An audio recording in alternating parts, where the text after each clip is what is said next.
kita ada di awal bulan Sya'ban. Bulan Sya'ban ini bulan yang sangat istimewa, satu di antara 3 bulan istimewa ya. Setelah kemarin kita melewati bulan Rajab, saat ini bulan Sya'ban. Nanti kita menunggu amaliyah yang luar biasa tanggal malam 15 Sya'ban, yaitu sholat nisfu Sya'ban. Kemudian setelah itu kita menjelang bulan Ramadan. Di bulan Sya'ban ini tugas saya adalah tabaruk kita fadhili zuhur.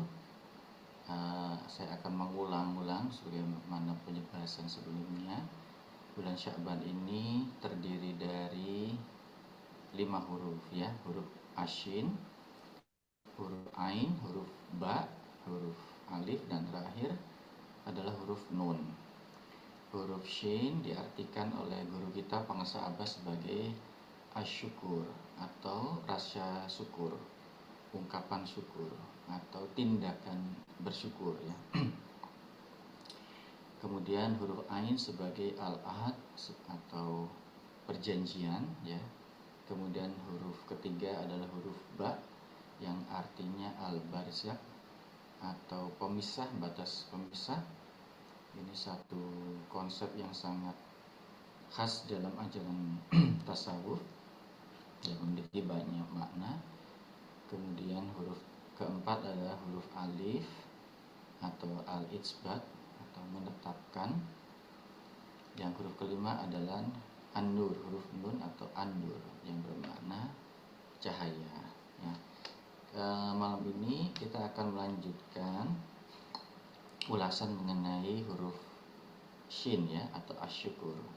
Dan saya yakin ikhwan akhwat semua telah mendengar berbagai macam penjelasan, berbagai macam penggalian mengenai syukur. Karena syukur ini adalah ajaran yang sangat agung, satu konsep etika yang sangat luas, sehingga membutuhkan begitu banyak ulasan dan tidak akan pernah habis kita bahas ya. Bahkan juga di dalam Al-Quran ada begitu banyak ayat-ayat tentang syukur ya, baik yang sifatnya langsung Allah memerintahkan manusia untuk bersyukur, Allah memerintahkan umat muslim para mutakin untuk bersyukur gitu ya. Dan ayat-ayat yang secara tidak langsung mendorong atau mengajarkan atau menuntun manusia untuk bersyukur. Nah, seperti di dalam pembahasan sebelumnya dan saya kira perlu saya ulangi, salah satu penjelasan dari rasa syukur itu yang diberikan oleh guru kita adalah satu tindakan yang memuliakan satu pemberian atau satu bentuk pemberian dengan menyebut pemberian tersebut dan menyebut pihak yang memberikan pemberian tersebut gitu ya. Jadi ada 2 tindakan ya. Nah, memuliakan ini mohon izin saya sedikit menyinggung satu kasanah dalam filsafat. Itu ada yang disebut studi aksiologi. Aksiologi itu studi mengenai nilai, yang memberikan nilai.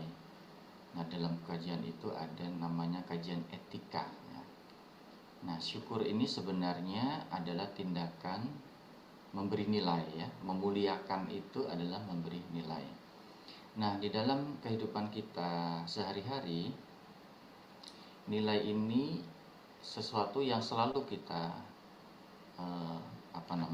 geluti, kita libatkan ya. Artinya nilai itu adalah sesuatu status atau sifat dari apa saja yang ada dalam kehidupan kita, baik benda-benda yang kita miliki, objek-objek yang kita miliki, keadaan yang kita alami, atau bahkan sesuatu yang ada dalam diri kita ya, termasuk tubuh kita, orang tua kita, pengajaran yang kita punya, termasuk ilmu yang kita punya, perasaan yang kita miliki, segala sesuatu itu memiliki nilai. Nah, contoh nilai itu adalah baik, buruk ya. Kemudian berguna, tidak berguna, kemudian penting, tidak penting, kemudian indah, tidak indah, cantik, ganteng, pinter, tidak pinter, ya, itu semua nilai, ya. Dan kita tidak pernah lepas dari pemberi nilai ini, gitu ya. Jika ada hal-hal yang kita anggap penting, lebih penting dari yang lain, yang kita manfaatkan, hal-hal yang sangat kita anggap berguna dan tidak berguna, jadi sesungguhnya nilai ini tidak bisa kita lepaskan dalam kehidupan kita sehari-hari. Dan wabil khusus dalam Islam, nilai ini sangat mendasar, karena di dalam agama kita, salah satu fondasi yang paling penting, terutama dalam thariqah ini, ajaran la ilaha illallah, ini mungkin bukan ajaran ya, itu sendiri adalah sesuatu yang wujud syarat akan nilai, ya. Nah, di dalam penilaian ini ada dua bentuk penilaian, ya. Satu, apa yang bisa disebut dengan nilai intrinsik. Nilai intrinsik itu nilai yang kita percaya ada sesuatu di dalam benda tersebut, sesuatu yang kita manfaatkan. Misalkan sepiring nasi, gitu ya. Sepiring nasi itu memiliki nilai intrinsik karena kandungan zatnya, karena kontur dari materialnya, karena mungkin rasa yang ada di sana, sehingga nasi itu memiliki nilai intrinsik sebagai sumber karbohidrat, sebagai sumber gizi, sebagai sesuatu yang kita konsumsi untuk memenuhi kebutuhan kita, gitu ya. Manusia ada atau tidak, nasi itu bermanfaat, berguna, ada nilainya, ya, ada karena ada kandungan gizinya. Atau misalkan yang lain, udara misalkan, ya, kita tidak bisa hidup tanpa udara karena kita bernafas. Jadi udara ini memiliki nilai yang intrinsik, yang karena zatnya, karena struktur senyawa kimianya dan kaitannya dengan tubuh kita, kita membutuhkan udara, gitu ya, sehingga udara memiliki nilai intrinsik. Atau contoh lain yang mungkin bisa kita sebutkan, mata uang, ya. Kalau dulu mata uang itu terbuat dari emas dan dari perak, itu ada nilai intrinsiknya, nilai yang terjadi pada zatnya. Jadi kenapa nilai mata uang, nilai emas itu tidak terlalu fluktuatif, ya, cenderung stabil meskipun tetap berubah naik turun, karena ada nilai intrinsik di dalam emas, gitu, atau logam mulia yang ada di sana, gitu. Atau misalkan tubuh kita, ya, tubuh kita ini memiliki nilai intrinsik. Kita tidak bisa hidup tanpa tubuh kita, dengan organ yang untuk bergerak, dengan tangan, dengan kaki, dengan panca indera yang kita miliki untuk melihat, untuk mendengar, gitu, untuk kita berhubungan dengan dunia luar, gitu ya. Ini memiliki nilai intrinsik.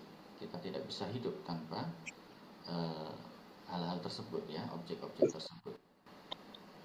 Itu nilai intrinsik, ya, nilai yang ada pada benda tersebut atau objek tersebut tanpa kita nilai apa enggak. Nah, yang kedua, nilai ini juga muncul sebagai tindakan kita memberikan nilai, gitu ya, memberikan sesuatu, bahwa sesuatu yang semula tidak penting menjadi penting, ya, atau sesuatu yang biasanya penting menjadi tidak penting, gitu ya. Ya, misalkan saya punya uang 100.000, ya, atau $100, ya, kalau di Inggris 10 pound sterling misalkan, ya. Di dalam keadaan yang normal, kalau kita butuh sesuatu, nilai uang itu punya nilai, ya, karena kita gunakan untuk alat tukar. Dengan uang yang kita punya, kita bisa membeli makanan yang kita butuhkan, kita bisa membelikan benda yang kita butuhkan, misalkan, ya, untuk bayar tagihan listrik, tagihan air, ya. Atau kalau di Bristol air harus bayar apa enggak, ya. Kalau di Bantul tidak Bayar, harus bayar, bayar. Nah, bayar. itu artinya, ya kan. Nah, ini nilai air berarti berbeda, ya, juga, ya. Nah, itu. Tapi kalau Anda bayangkan kita semua ada dalam hutan, ya, tersesat, tidak tahu arah, dan butuh jalan keluar kembali ke lokasi kita, atau sedang kelaparan, apakah uang yang kita punya itu punya nilai? Tidak bisa, ya, susah. Uang tidak bisa menunjukkan jalan kemana kita pergi ke selatan, ke utara, atau tidak bisa kita konsumsi, misalkan ya. Atau kita sedang kelaparan, ada uang tapi tidak bisa digunakan untuk membeli, tidak ada semua, misalkan pada masa libur tidak ada resto yang buka, misalkan tidak ada bahan-bahan orang jualan. Nah, jadi uang itu kemudian tidak punya harga, tidak punya nilai karena dia tidak bisa berfungsi. Nah, ini yang kita sebut dengan nilai ekstrinsik atau nilai yang kita berikan kepada benda tersebut, gitu ya. Nah, ada banyak sekali contoh barang-barang atau sesuatu yang memiliki nilai pada satu keadaan, ya, tapi di keadaan yang lain itu dia tidak berguna. Juga ada hal-hal yang suatu ketika dia tidak menjadi penting, ya, tapi menjadi penting di tempat lain. Itu karena situasi mereka. Misalkan belum lama ini kemarin dalam manakib satunya saya menyebut soal sepak bola, ya. Ini mungkin ada yang pecinta sepak bola ini di UK, di salah satu negara pecandu sepak bola, ya. Nah, di beberapa saat yang lalu ada event sepak bola internasional di Afrika, Piala Afrika. Ada banyak sekali situasi yang menarik. Dulu sekali, mungkin sebelum ada katakan Liga Inggris atau Liga Italia atau Liga Mandiri di Indonesia, yang namanya permainan bola itu sesuatu yang biasa, gitu ya, atau bahkan kita tidak mengenal, ya. Tapi di masa sekarang, ketika sepak bola itu menjadi sesuatu yang gegap gempita, sesuatu yang begitu menggelora, gitu ya, ada industri besar di sana, ada para komentator, ada siaran televisi, dia menjadi begitu hebat, begitu heboh, ya. Misalkan kemarin salah satu contoh di Piala Afrika itu, dua negara muslim bertemu, ya, dalam final, Maroko dan Senegal, dan ada banyak sekali indikasi bahwa Maroko yang mayoritas muslim ini itu melakukan banyak kecurangan, ya, macam-macam lah, pokoknya banyak di antara kecurangan itu yang memalukan, gitu ya. Tapi akhirnya Maroko kalah oleh Senegal. Nah, kedua-duanya orang-orang muslim, para pemainnya banyak muslim. Ketika mereka mencetak gol, banyak di antara yang sujud, gitu ya. Terlepas mereka sholat apa enggak, gitu ya. Tapi itu yang tampak, gitu ya. Nah, kita bayangkan betapa dua negara muslim atau sama-sama muslim bersaing dengan keras, bermain curang, saling sikat, saling syukur, hanya demi memperebutkan status juara dalam sebuah event yang namanya sepak bola, gitu ya. Kalau kita pikirkan sepak bola itu pentingnya apa sih? Kalau kemudian Senegal juara, apakah masalah kemiskinan di sana selesai, misalkan, ya, atau masalah konflik di sana selesai? Tidak juga. Di Indonesia juga kayak gitu, ya, ada demam sepak bola yang luar biasa. Kita bolak-balik ganti pemelatih nasional, gitu kan, sudah menghasilkan uang triliunan, mendatangkan pelatih dari Korea, Shin Tae-yo itu misalkan, dan kita berikan gaji yang banyak sekali kepada dia, gitu ya, sampai ratusan miliar kita berikan dia bertugas selama lebih dari 5-10 tahun. Nah, ketika misalkan untuk tujuan supaya tim nasional kita lolos ke Piala Dunia, misalkan, ya. Nah, pertanyaannya, kalau emang lolos terus ngapain? Apakah korupsi di negara kita kemudian habis? Ya enggak juga. Apakah bencana-bencana terjadi Sumatera misalkan akan selesai? Tidak juga. Sepak bola tidak menyelesaikan masalah. Tidak ada kaitannya sama sekali, gitu ya, sepak bola dengan peradaban yang kita bangun, dengan kejayaan bangsa ini. Tapi karena gembar-gembar berita, media, industri yang luar biasa, sepak bola menjadi begitu penting, gitu ya. Ini kemarin, tadi siang ini, di stadion dekat tempat saya ada Persebaya bertanding lawan klub lain yang menimbulkan kehebohan karena klubnya. Nah, ini contoh sesuatu yang sesungguhnya sangat sepele, cuma 11 orang lawan 11 orang berebut satu bola, gitu ya, menjadi sesuatu yang luar biasa, direkayasa menjadi sesuatu yang sangat penting, begitu ya, bagi begitu orang, banyak orang, jutaan orang, ya. Bahkan negara kayak kayak Arab Saudi itu, di mana jutaan muslim tiap tahun datang ke sana untuk beribadah umroh dan haji, juga punya liga sepak bola yang menghabiskan uang jutaan bahkan miliaran riyal, ya, untuk pertandingannya. Mereka mendatangkan bintang-bintang besar, ada Cristiano Ronaldo di sana yang gajinya 1 tahun lebih dari 1 triliun misalkan, ya. Nah, ini paradoks. Nah, sepak bola sendiri nggak ada pentingnya gitu ya. Apa sih gunanya bola untuk kehidupan kita? Tidak ada. Bola nggak bisa kita makan, nggak bisa membuat kita lebih cerdas, nggak bisa membuat kita lebih apa, lebih pinter, lebih sehat juga enggak ya. Toh para pemain sepak bola juga ketika kita nonton bola kita jadi lebih sehat, gitu kan? Padahal tujuan olahraga adalah mencapai kesehatan.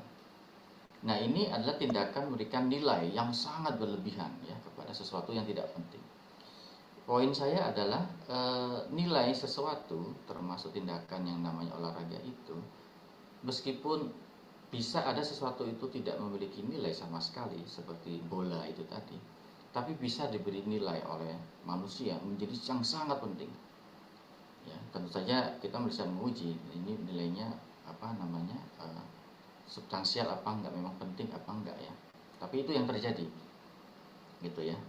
Nah, lalu apa hubungannya dengan syukur? Syukur itu adalah tindakan memberi nilai kepada ya. Jadi ini memberikan apapun nilai.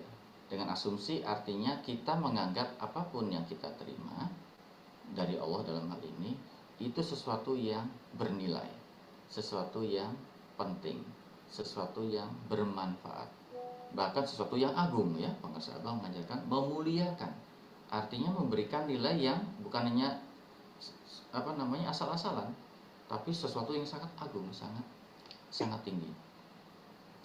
Dan bukan hanya di situ, syukur ini juga menyebutkan pemberi sesuatu itu atau memberi nikmat dalam hal ini ya, yaitu Allah.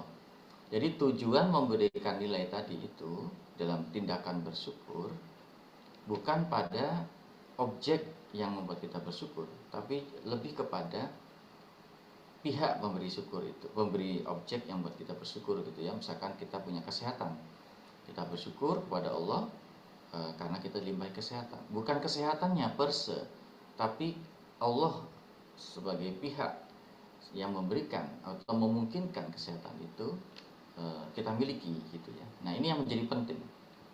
Nah, sehingga syukur ini sesungguhnya adalah satu pola relasi, satu cara untuk berhubungan ya dengan Allah ya. Ketika kita bersyukur, diajarkan untuk bersyukur, bahkan diperintahkan untuk bersyukur, sesungguhnya kita sedang diajarkan, dipaksa untuk membina relasi atau hubungan yang akrab, yang intim ya, yang dekat dengan Allah gitu ya.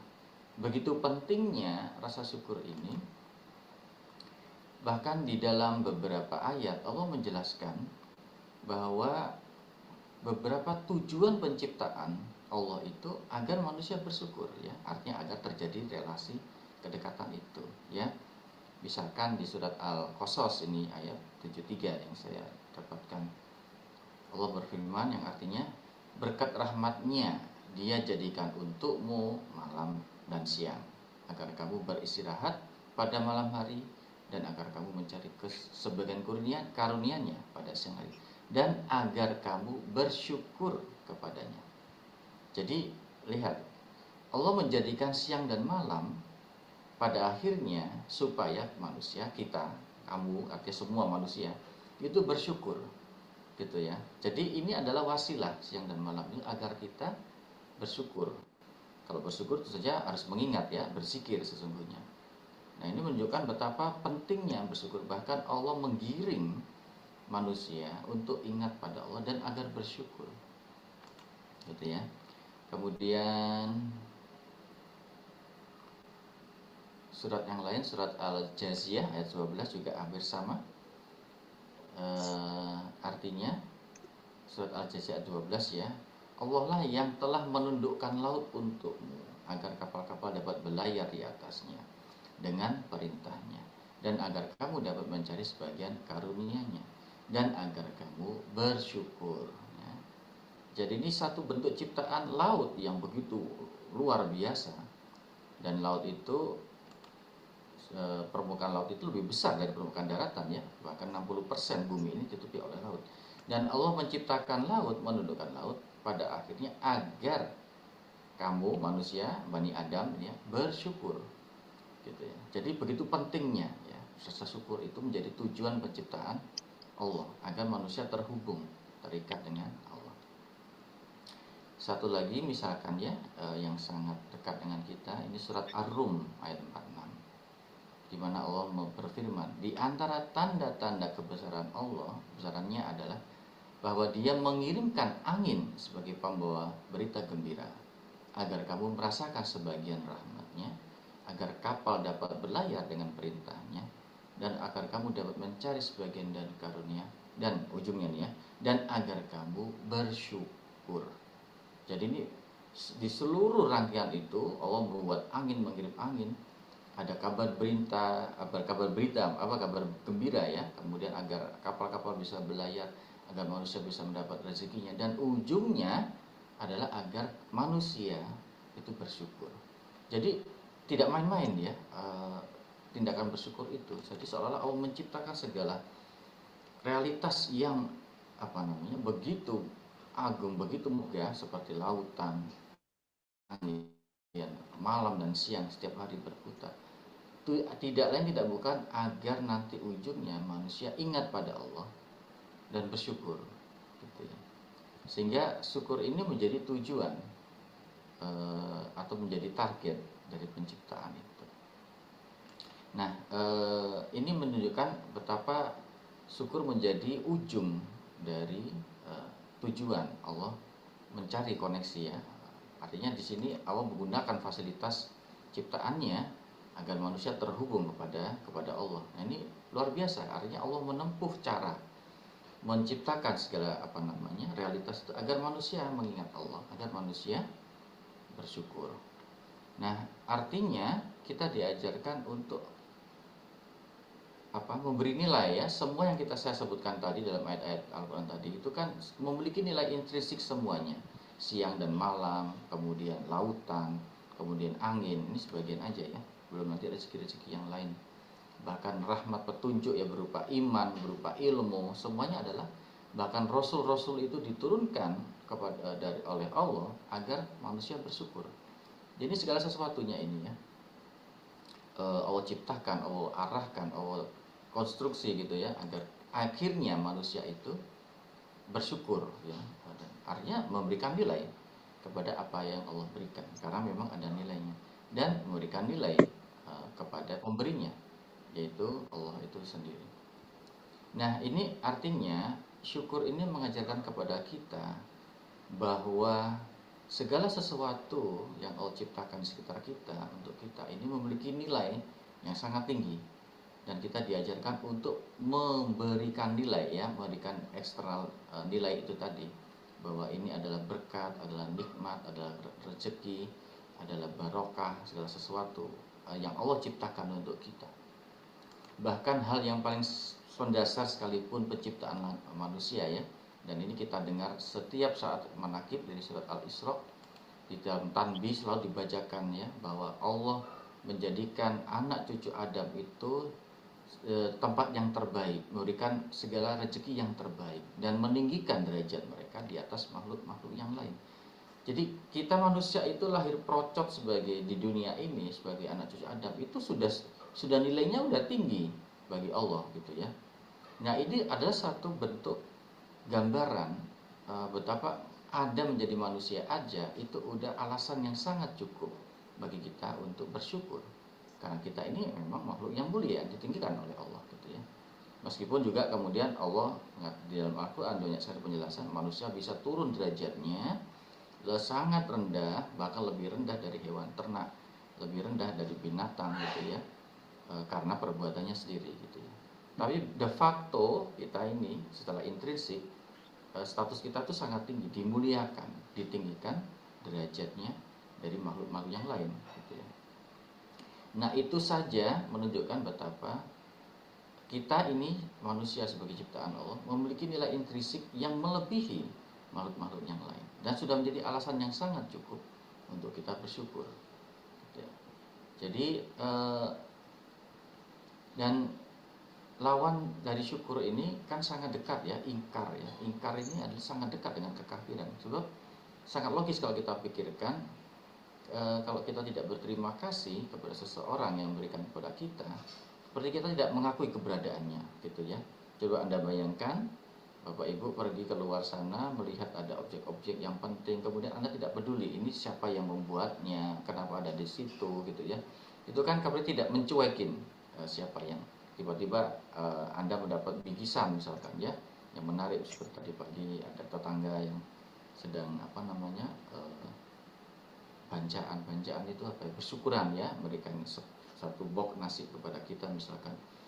Ya kita ingin tahu siapa yang memberikan gitu ya. Kalau kita ingkar ya kita tidak, oh ada nasi ya syukur gitu ya, datang tanpa peduli ini dari mana gitu kan.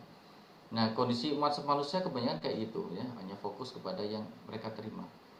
Bisa bernafas, bisa hidup, melihat siang dan malam tanpa pernah memikirkan ini dari mana siang dan malam. Nafas ini udara dari mana. Nah ini adalah bentuk keingkaran yang adalah tanda-tanda kekafiran. Jadi nilai penting syukur itu karena dia sangat dekat dengan keimanan, dengan ingat kepada Allah, dengan zikir.